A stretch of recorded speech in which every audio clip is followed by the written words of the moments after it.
على الرغم من وجود أكتر من طبق وطني لألمانيا، إلا إن الزاوغبراتن يعتبر هو الطبق الأشهر، واللي علشان نحضره هنحط على النار بصل وجزر، ونزود لهم مية وخل وملح وفلفل وقرنفل وورق لورا، ونسيبهم لحد لما يغلوا كويس جدا.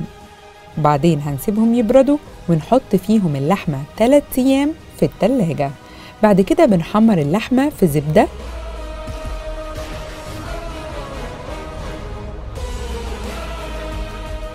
ونرجعها تاني في التتبيل على النار لحد لما تستوي.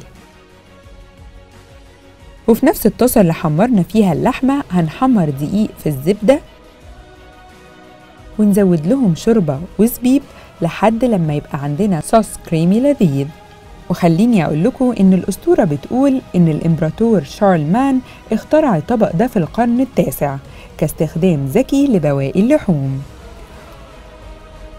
ودي كانت حكاية طبق ألمانيا من حكايات أطباق اليورو.